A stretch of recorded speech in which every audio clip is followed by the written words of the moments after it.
You're watching Raptors Today. Savanna Hamilton alongside Paul Jones and Sherman Hamilton. And it's this time of year to hand out some awards for the performances that we've seen over the course of the season. And we're going to get right onto it because there's a lot to talk about here. So Jonesy, kick us off with Defensive Player of the Year award for the Raptors. Well, look, I think eventually this guy could end up on an all-defensive team somewhere in the entire league. He's one of the best defenders on the Raptors team, and that's OG Anunoby. He's got this kind of quiet, stoic demeanor to dominate, and he does it in every which way. He guards the ball well. He's a great help defender. I don't know how many steals we've seen him get by being in the passing lane. He challenges shots. He uses his strength, and he can guard every position. So I just like what he's able to do. And with his emerging ball handling ability, he's a guy that when he does make a steal, he doesn't have to look for anybody. He can break out with it himself. And I just think if you had 5 OGs on the floor, you could switch every position, guard every position with size, speed, and strength, and you would be just fine. I love what he does defensively, Savanna. Wouldn't that be a coach's dream? Sure. Who do you have as your Defensive Player of the Year for the Raptors? Well, I'm going to keep with the point guards. I think Fred VanVleet should definitely get some consideration when we talk about it for the Raptors. I think he's done a good job at the point of attack defensively. His activity, he's got great hands. He's in the league, one of the best players in terms of deflections and steals. So I just love the fact that he has that toughness you need there. He has the smarts you need on the defensive end. And for a guy that's not the quickest, he does a great job playing those angles and cutting off those driving lanes for guys trying to break him down. And on the block, both he and Kyle are as tough as nails when bigger bodies try to back them down. So I think Fred VanVleet has done a great job at that point guard spot. And his leadership just continues when you think about what he's able to do personally. He's just one of those guys that brings it on both sides of the basketball. In the defensive end, there's no slippage for Fred. Definitely feels like Fred's one of those guys that get a little bit overlooked on defense for how much he can really contributes and how hard he hustles. But, I have to agree with Jonesy, and for my Defensive Player of the Year, I'm going with OG. He's just way too versatile. He's a player that I would trust guarding any player in this league, honestly, from Jason Tatum to Kawhi to LeBron. I trust him on other superstars. That's just a fact, and his stats prove it. But moving on, we have to go to the best addition for the Raptors this year. Jonesy, going back to you again for this. Who do you got? Well, the NBA's really moved towards this kind of positionless basketball, and you're looking for guys that can do everything. Can play the perimeter, handle the ball, get to the basket, shoot it from outside, be a playmaker. And I like DeAndre Bembry when it comes to that. And then, we've just been talking about defense. He guards his position pretty well. And I just think he's sneaky good. He shoots it well.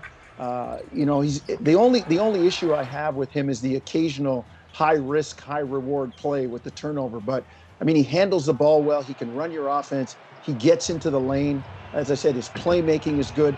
He just understands how to play. And, you get these kids from certain programs, they come out and they know what to do. He's a Philly kid. He learned to play in the streets at Philly, a St. Joe's guy. They understand how to play. And it was amazing to me how he fit in seamlessly and found a role on this team where he could do anything you needed. You need some defense. You need a spot starter. You need perimeter play. Doesn't matter. He can do it all. And I like his addition. I'd like to see what he looks like next year going forward after a year and a summer with the team. Definitely. I would love to see him develop over the summer as well. But, high risk, high reward, personally, that scares me a little bit. But Sherm, how are you feeling about what's your best addition to this team this year? Well, this guy came over with that trade for Norm Powell, and obviously it's Gary Trent Jr., and I just think that he came with not the highest expectations, but you knew he was a solid player. But what does he do? He comes, sets a career high, then just doubles down and beats that career high.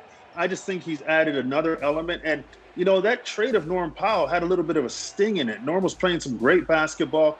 Fans really love Norm and watched his journey to come to where he is. And, I think Gary Trent Jr. kind of softened that for a lot of people because of what he brought to the floor.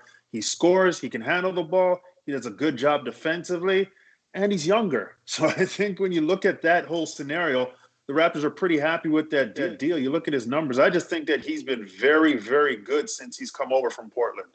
Absolutely. That's why he was my pick for a best addition as well. And just to add on to your point, what really impressed me as well is that he could have come into the Raptors and started playing superhero basketball, started doing his own thing. But every single shot he took was pretty much in rhythm with the Raptors. It's almost like, were you here before, man? Like you know every play, you know the flow of our game. He had a 44 career high points over the Cavs. And like, this guy's just coming in and owning it, just being a part of the guys. And off the court, he's rocking the Blue Jays fit as well. So I like it for the culture too.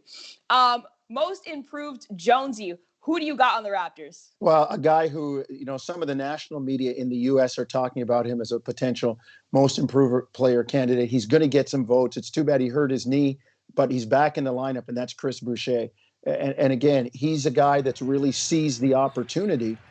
When Serge Ibaka left, he moved into a more prominent role on the offensive end. And Chris is a guy that when he comes in the game, stuff happens on offense. He closed out with that length and quickness on the perimeter defensively. We've seen him block countless shots. But his offensive game has evolved. There's a patience to it right now. There's a willingness to wait and pick his spots. He knows that he's not going to, hastily be taken out of the ball game if there's a mistake. He's allowed to grow and play through some of it. And I like his numbers. And as I said, Savanna, talking to some of our colleagues in the national media in the U.S., you get five guys to put on your ballot for most improved player. Chris Boucher is going to get some of those votes. Absolutely. No, he's been phenomenal this past season. So, Sherman, I'm going to go to you. Who do you have for most improved? Well, first of all, Chris has had an unbelievable season so far. So he's a phenomenal selection. But I'm going to go a bit off the beaten road, and I'm going to say Yuta Watanabe. I've really enjoyed watching him play. I've really enjoyed learning more about his game and his rounded skill set. When he first started getting minutes this season, we saw him just a hustler, a guy who played defense, didn't really look at the basket offensively. Over about the last 6 weeks or so, we've seen him make a more concerted effort to show what he can do on the offensive end. And he's got some real talent. He's got some skills that can be developed and worked on and get better at. And I think that offensively, we're seeing another level to his game. So I just like the fact that he's taken advantage of his opportunities. He's done it from the defensive side to the offensive side.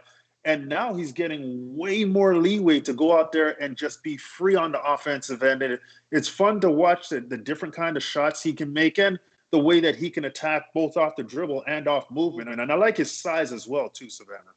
Sherm, you make a couple of great points there. And we talk about most improved. You look at Chris from year to year, but within the season, a guy like Utah, a guy like Malachi Flynn, like their growth has been terrific within the season. They haven't even had time with the team like, the way Chris has. So I like what they have going forward with guys like Utah and Malachi as well. Absolutely. And, Jonesy, you touched on Boucher earlier, and that was actually going to be my pick for most improved as well. But now that you brought up Malachi, I got to talk about a little bit about Malachi. He's Eastern Conference Rookie of the month for the month of April, which says a lot considering, he wasn't seeing that much minutes at the start of the season. Got to earn your opportunities here. Yeah. He earned it in the 905. And he really stepped up his game. He didn't have a bad attitude about it. He was actually saying to the media that, Fred VanVleet and Kyle Lowry were encouraging him, dominate down there and come back up. And that's what he did. So shout out to Malachi for all of his development this season. But now we got to go to a previous conversation we had on RTX. Joining us on RTX now is Will Strickland, host of the Open Run with, Will Strickland. Good to have you back on, Will. We also have Duane Notice, a professional basketball player out here. Duane, also nice to have you back on. Guys, there's a lot to talk about. Season is coming, I should say, to a close now. It's confirmed that the Raptors have been eliminated from the playoffs this year. If you could pick one highlight, though, Will, what would that be coming out of this season? The trade of Norman Powell. It signified, the trade of Norman Powell signified for me that the era that was, and the culture that was jump-started by Masai Ujiri, that was initiated by Duane Casey, that was realized by Nick Nurse, that era is pretty much done, and that a new era is imminent for the Raptors. I mean, Norman Powell was one of my favorite players coming into the draft. I was more excited, no disrespect to DeLon Wright, but I was excited about the second round pick more than I was the first round pick, because I called him at the time a poor man's Russell Westbrook. And he played well enough to be an asset, to be traded, to be moved before he got the big contract. And I wish Norman the best, but I think that was the turning point that really told me that this thing, as it was pretty much done and ready for a revamp. For me, definitely be a little biased here, but Paul Watson Jr. scoring 30 points, having his career high, season high against the Orlando Magic, for me was a great sighting. Just being his teammate with the Raptors 905, seeing how hard he's worked, and then having the opportunity, right? Like being a G League player, sometimes you don't have the opportunity. You know, you fight, he becomes a two-way contract, and he gets his contract upgraded, and he finally gets that playing time on the floor, and he's able to kind of show what he can do. Going 8 for 11 from the three-point line to me was awesome, because after practice, we'd always had this little honcho two-man game going where we'd shoot at each other like consistently, like 100-something shots after practice. So for him to see him have like the fruits of his labor kind of, be shown on national TV in front of everybody, to me was like a great experience as a teammate and as a friend. You want to see your teammates and your friends win. And to Will's point back there, you had me there, Will. You had me like, what? Like, but now you compliment him. He's a phenomenal player. And honestly, the piece that he wrote in the Players Tribune, they're like, beautiful, absolutely beautiful. For me personally, my highlight would have been Fred VanVleet's 54 points. I think that's a tremendous thing. You love to see it. He broke Moses Malone's record of undrafted players most points scored. So you love to see it. Duane, I'll start with you for this one. Which Raptor are you most looking forward to watching next season? Again, not trying to be biased, but my Team Canada brother, Ken Birch, I felt like he had an amazing resurgence coming over to the Raptors. Not going to say I'm an oracle, but I saw it coming because playing with Team Canada, the way he worked in the system with Nick Nurse and our offense, like seeing him in the pinch post and able to just get the ball, move it, screen, roll to the basket. He makes great decisions. I want to see how he plays with us next year for a full season, and hopefully we can get him some more money and get another Canadian rolling in Toronto. You try to hype him up, secure the bag. No doubt. At all acts and all points, no doubt. I'm going to go with Gary Trent Jr. Part of the reason they moved Norman's a little bit older, but Trent Jr. is 22. So you had an opportunity to develop him in your system. You saw he showed improved when he got the opportunity last year in Portland during the bubble time and also earlier this season. So I'm excited about seeing what they can do as they revamp the identity of the Toronto Raptors going forward with Gary Trent Jr. Very nice. Okay. Well, yeah, I think for me, I love the progress I saw from Malachi this season. So looking forward to seeing him continue that. Thank you guys for joining us on RTX. We're going to head back now to Paula Jones and Sherman Hamilton. And we have to talk about, ramping it up a little bit with our favorite moments of the season. Jonesy, I'm going to go to you. Who do you got? Is it a player? Is it a moment? Is it both? Tell me. There are so many.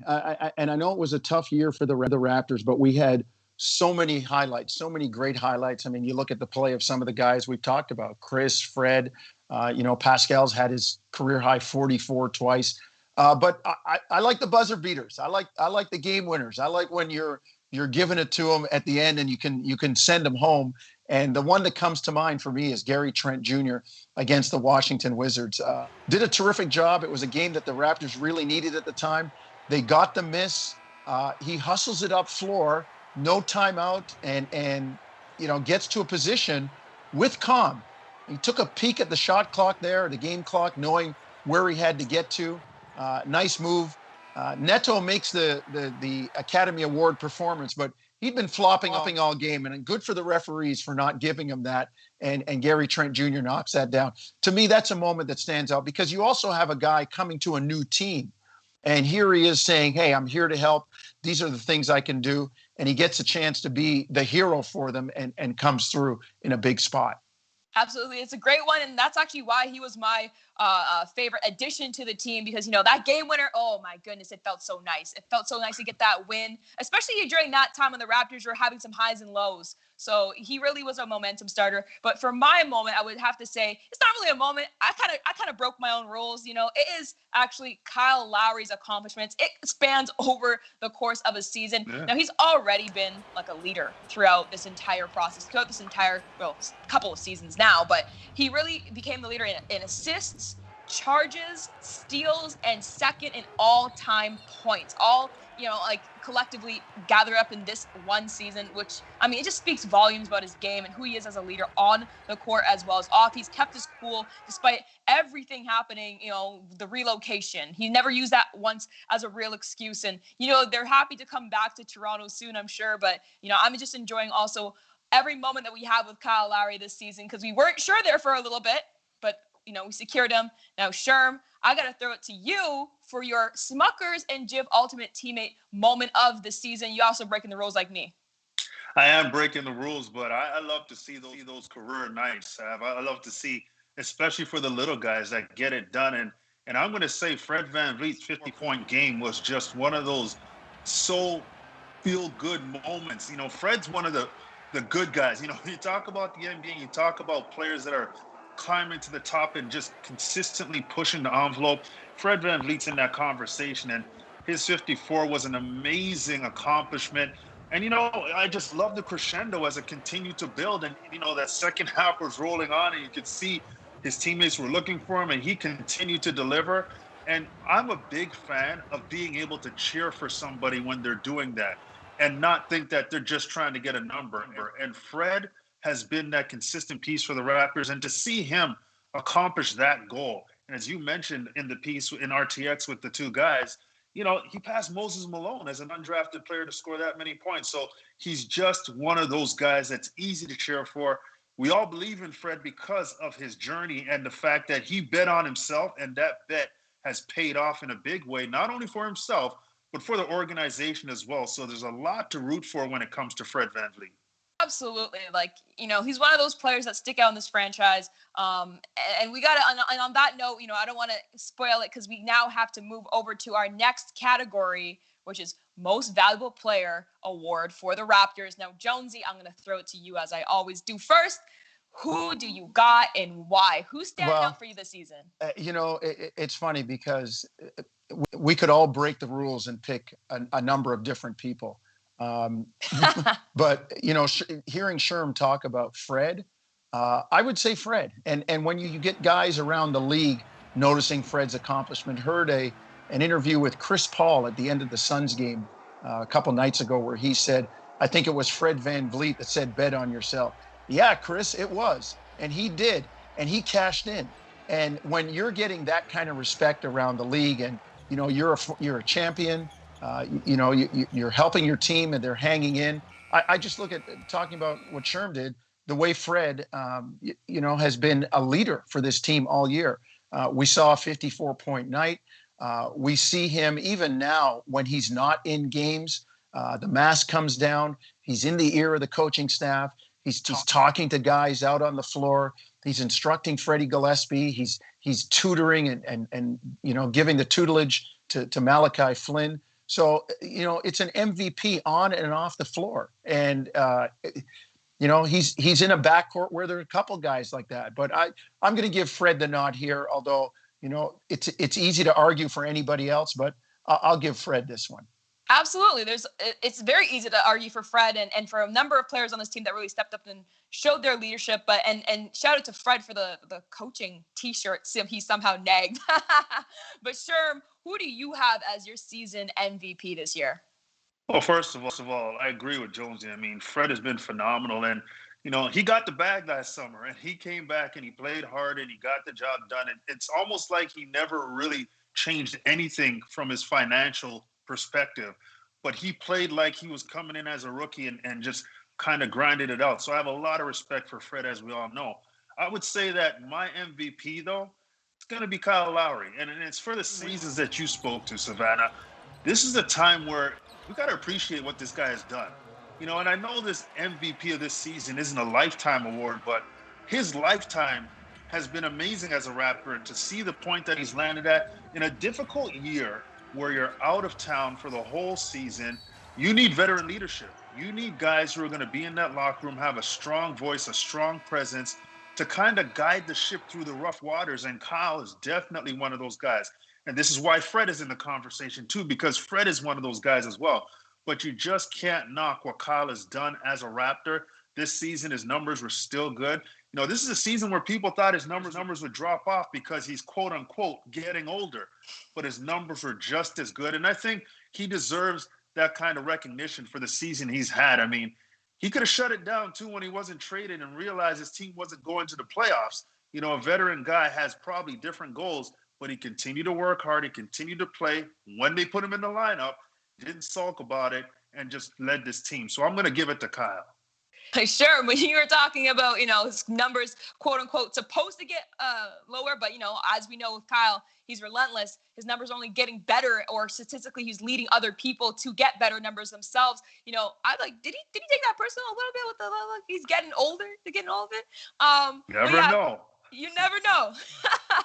My MVP had to be Fred VanVleet. And I feel like we talked to him at large to a full extent. And just to add on to the previous points, vocal leader with the media and with the players. You saw it even in Norm's tribute article. He had a whole section for just Fred. He's like, let me just talk about Fred real quick, and just how the impact that he makes with players.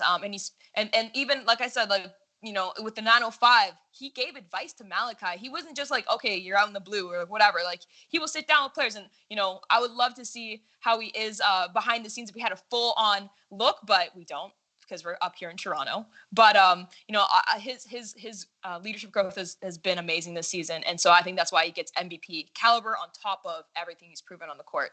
But we have a few more minutes in the show left. So, Jonesy, I'm going to throw it to you for some honorable mentions. Well, I mean, we've covered a lot, Savanna, and to me, I'd like to shout out a guy that's not here anymore, and that's Norm Powell.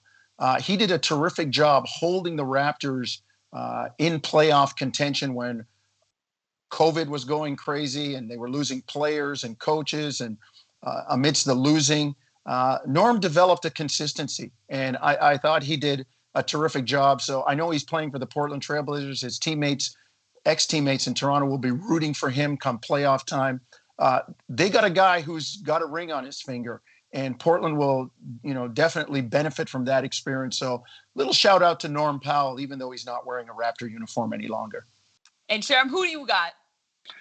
Well, I want to shout out a guy who's come on as of late, and that's just Jalen Harris. I mean, we talk about Malachi Flynn and his development in the G bubble. I think when you talk about Jalen Harris, who left that bubble injured, came to the Raptors still banged up, got through that, and then when he got his opportunity over the last few games, he's really opened a lot of eyes. So I salute a young man who's kind of went through that tough storm and weathered it, and has come out on the other side ready to give what he can. So and he's been impressive. It's not like he's been out there just running around and changing ends. He's been doing some work out there. So quietly, I want to give a shout to Jalen Harris just because he's come on so strong over the last few weeks. I would like to say, Jalen Harris has been such a great player, just, over the past few weeks, as you just mentioned there. But, honorable mention to Utah. I know we already highlighted him, but another one to Paul Watson Jr. as well. Yes. So I'll just leave it there. Thank you guys for watching Raptors Today. We'll catch you guys next time. Thanks for watching. You can click to watch our last episode or to subscribe to the Toronto Raptors YouTube channel so you don't miss an episode.